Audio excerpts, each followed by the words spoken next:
Halo guys, balik lagi bersama Bang Theo di sini. Kali ini Bang Theo akan melanjutkan cerita Against the Sky Supreme. Buat kalian yang penasaran, langsung saja ya simak video kali ini.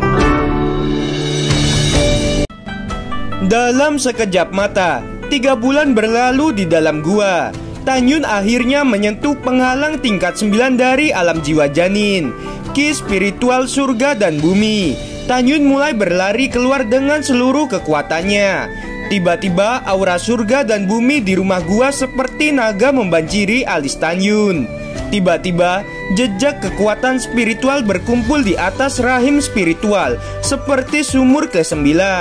Ini seperti awan emas yang tebal, cairan spiritual. Ketika Tanyun memikirkannya, jejak kekuatan spiritual di awan emas terjalin 10 kali lebih cepat dari orang biasa, dan perlahan meleleh menjadi tetesan cairan spiritual keemasan yang pucat, menetes seperti tetesan hujan ke-9 di dalam rahim. 10 hari kemudian, cairan roh di mulut ke-9 rahim roh sudah penuh dan berkilauan. Tiba-tiba, cairan spiritual di dalam rahim seperti telah hidup dan mulai berputar. Setelah 5 jam, cairan spiritual mengembun menjadi bentuk cair manusia yang duduk bersila. Kemudian, manusia cair itu mulai perlahan memadat. 5 bulan kemudian, ia menjadi jiwa janin Hongmeng persis seperti Tanyun, duduk diam di mulut ke-9 dan bersila. Segera, saat jiwa janin sumur kering menghilang, jiwa janin Hongmeng ke-9 membuka matanya yang dalam dan kacau. Kekacauan memudar dan berubah menjadi keadaan keagungan. 9 jiwa janin Hongmeng berbentuk cincin di dalam rahim spiritual, yang berarti bahwa Tanyun menghabiskan 1 tahun, 5 bulan dan 10 hari di rumah gua, dan memasuki tahap ke-9 jiwa janin. Dipromosikan ke tahap ke-9, aku akhirnya dapat menyelesaikan kultivasi tahap kedua tubuh Hongmeng dan mencapai puncak tahap kedua. Tanyun menutup matanya dan pergi bermeditasi. Tanyun datang ke jantung Hongmeng yang tergantung di tengah kolam spiritual. Tanyun seperti penguasa dunia Hongmeng, melangkah ke dalam kehampaan, dan dalam satu pikiran, 10 helai cairan ilahi Hongmeng naik ke udara dari permukaan cairan seperti lautan, berputar-putar di sekelilingnya perlahan seperti pelangi, terurai menjadi untaian cairan, terpisah dari sumbernya. Sekarang Tanyun telah menyempurnakan kaki, tangan, lengan, tulang rusuk, tulang belakang, dan tulang pinggangnya. Sekarang hanya perlu melunakkan tulang rawan dan tulang rapuh antara klavikula dan tulang lainnya. Setelah itu dapat memasuki puncak kedua dari tubuh Hongmeng. Pada saat ini, setelah dipromosikan ke ranah jiwa janin kesempurnaan, kemudian penguatan tengkorak selesai, Tanyun dapat memasuki awal dari tahap ketiga.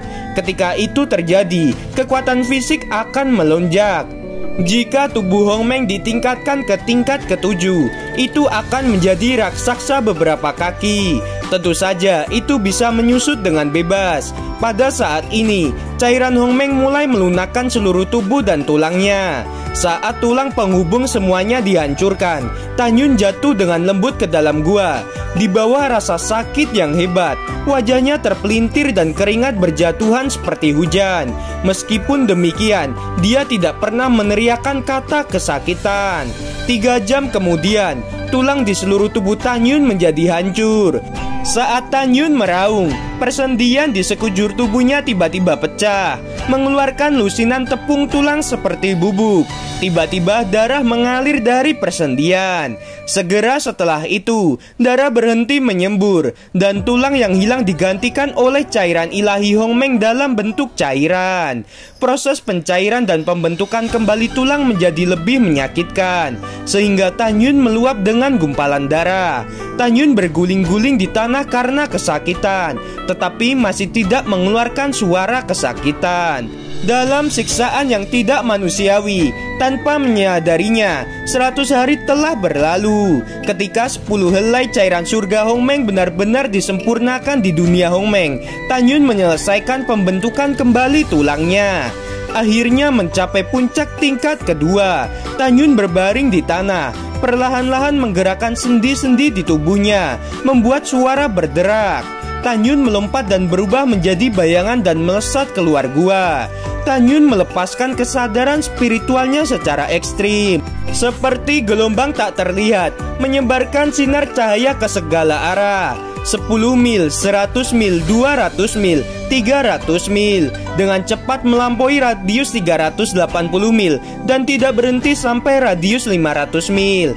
Itu berarti jiwa Tanyun cukup kuat untuk mencapai tingkat ketiga pemurnian jiwa.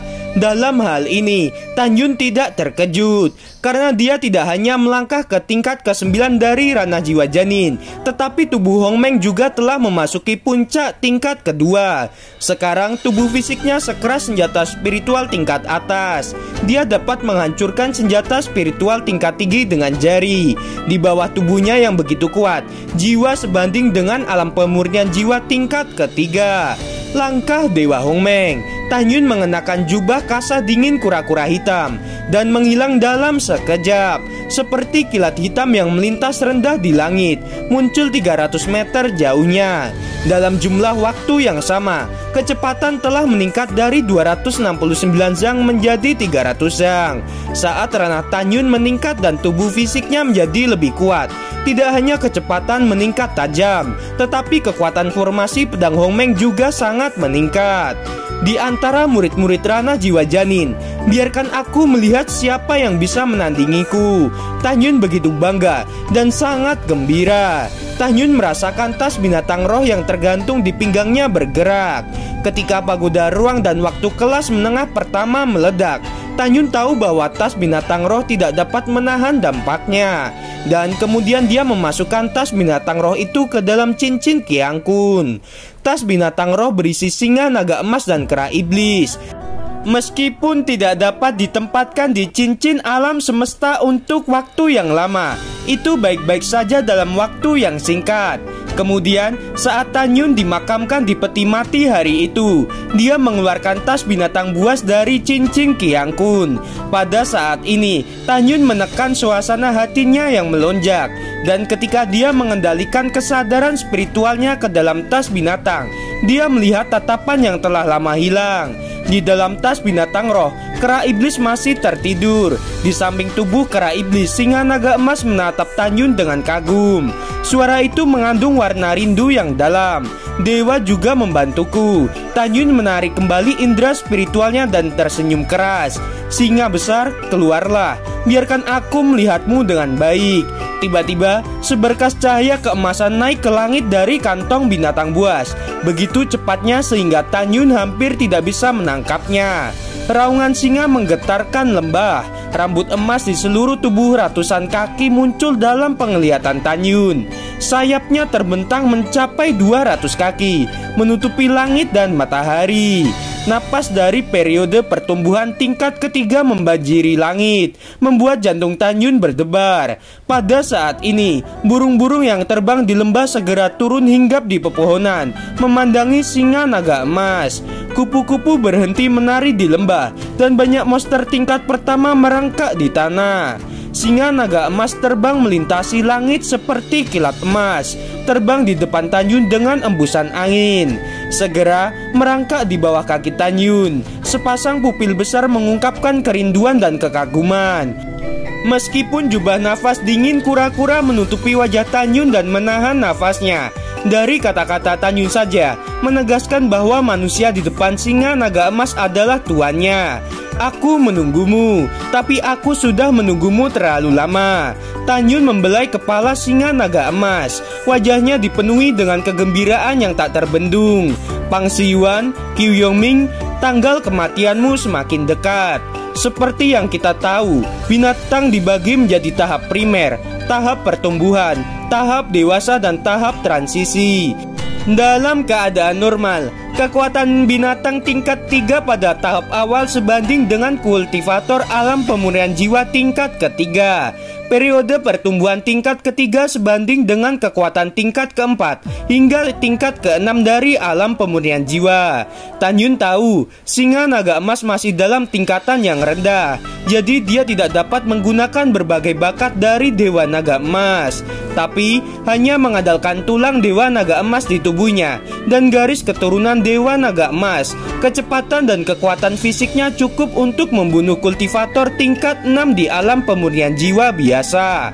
Tan Yun menjadi sombong. Bahkan jika Qiu Yongming, Pang Shiyuan dan Luwu bergabung bersama, mereka mungkin bukan lawan singa naga emas. Poin terpenting adalah bahwa tulang singa naga emas telah mencapai tingkat yang tak terbayangkan.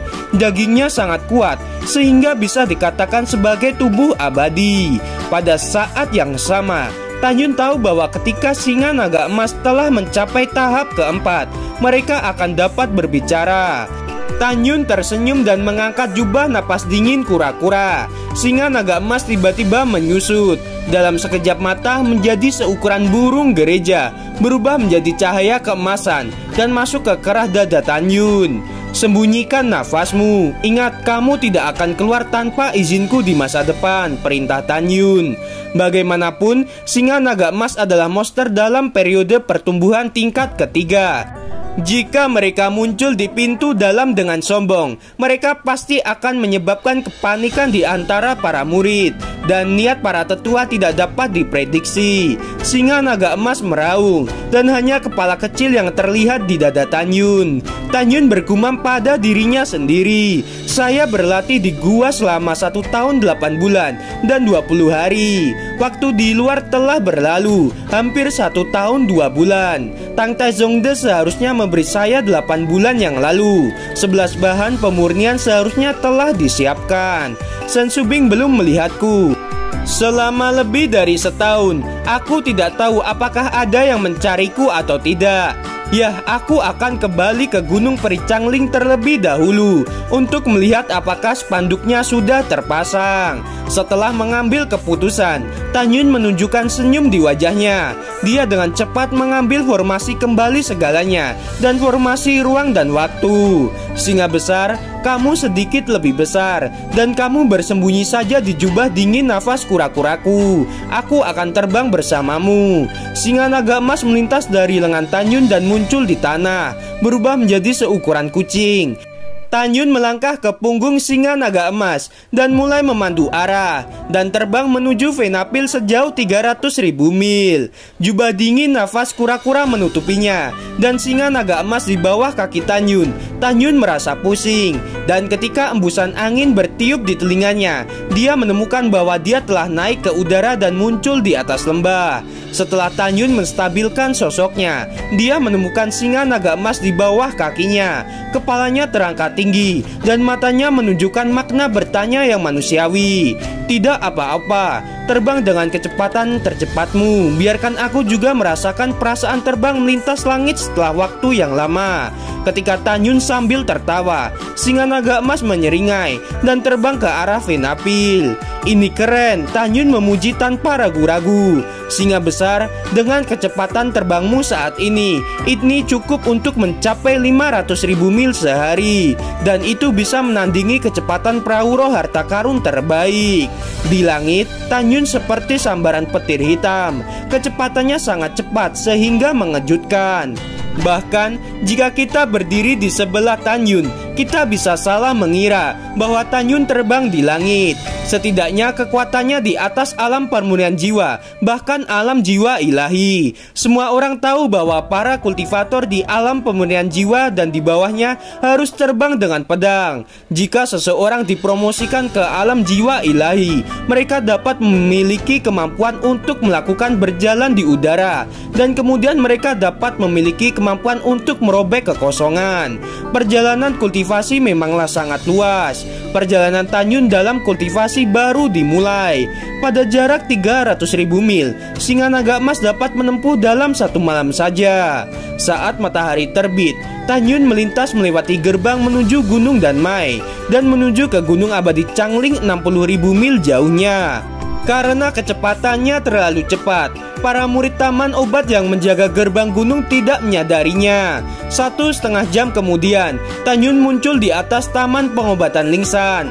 Brengsek, teriak Daniu dalam hatinya, lalu berlutut dan meraung kembali. Ah, senior ada di sini. Akibatnya, lebih dari 700 murid tukang berlari ke Danyu, membungkuk hormat dan berteriak serempak. Junior memberi hormat kepada senior. Mereka tidak bodoh melihat orang di udara dengan jubah napas dingin kura-kura di depan mereka. Mereka menebak bahwa orang ini setidaknya penatua gerbang suci. Mereka tahu saat melihat 9 kepala divisi dalam. Kepala divisi dalam hanya memiliki kekuatan alam pemurnian jiwa, dan mereka tidak bisa berdiri di langit dan terbang melalui kehampaan. Bangun semuanya. Suara tua itu datang dari mulut Tanyun. Terima kasih senior. Setelah semua orang bangun, Danyu membungkuk dalam-dalam. Senior datang ke taman pengobatan Lingsan. Apakah ingin mengambil obat mujarab? Jika demikian, Anda bisa pergi dan mengambilnya kapanpun. Orang tua ini baru saja mendengar tentang kematian Tanyun. Aku ingin berkunjung ke makamnya. Begitu Tanyun berbicara, Danyu dan yang lainnya memiliki mata merah. Air mata di rongga mata mereka. Dalam hati mereka, meskipun Tanyun telah meninggal lebih dari setahun, mereka sering memikirkan kematian Tanyun dan tidak bisa menahan perasaan sedih. Tanyun sudah mati. Saya pikir jika Tanyun masih hidup, dia tidak ingin melihat kalian sedih. Ketika Tanyun berbicara, ujung hidungnya masam dan hatinya sangat tersentuh. Strateginya sendiri untuk menyingkirkan musuhnya justru menyakiti banyak orang yang peduli padanya. Misalnya para murid Taman Pengobatan Lingsan, terutama Diaken Shen Qingfeng dan Diaken Shen Qingyu. Terima kasih atas masukannya senior. Tetapi pembunuh yang membunuh kakak Tan sekarang belum ditemukan. Kami benar-benar tidak tahu. Ya senior, sudah lama sekali dan pembunuhnya belum ditemukan, kata semua murid sambil menangis. Jangan khawatir, tidak peduli seberapa licik si pembunuh, akan ada hari di mana dia akan mati. Kalian akan segera tahu siapa yang membunuh Tanyun. Orang tua ini berjanji pada kalian, kata Tanyun dengan arogan. Semua orang bersemangat setelah mendengar ini. Baiklah, aku akan pergi mengunjungi Tanyun dan aku akan memberi kalian sesuatu. Jari-jari Tanyun berkedip di antara cincin alam semesta. Tiba-tiba, puluhan botol obat dan ratusan pedang terbang muncul di depan para murid. Pedang dan pil terbang ini diperoleh secara alami oleh Tanyun setelah dia membunuh murid divisi jiwa suci, murid penegak hukum, dan musuh seperti Pang He, Sun Abe, dan Yeling. Tanyun sudah menghapus napas pada rampasan. Orang lain tidak akan curiga. Terima kasih senior atas hadiahnya. Terima kasih senior atas hadiahnya. Danyu dan yang lainnya membungkuk dengan hormat, dan kegembiraan mereka melampaui kata-kata. Bangun, Tanyun meminta semua orang untuk berdiri dan menunjuk Danyu. Junior patuh pada perintah senior. Ketika Danyu menjawab, Tanyun berubah menjadi seberkas cahaya dan muncul di puncak gunung abadi Changling. Saya melihat dua bendera didirikan di puncak, satu ungu dan satunya berwarna biru. Ungu berarti Shen Subing mencari dirinya, dan biru berarti Tang Taizongde mencari dirinya. Gimana teman-teman, episode kali ini semakin seru bukan? Buat kalian nih ya yang masih penasaran, langsung saja ya subscribe channel Bang Theo ini. Terima kasih.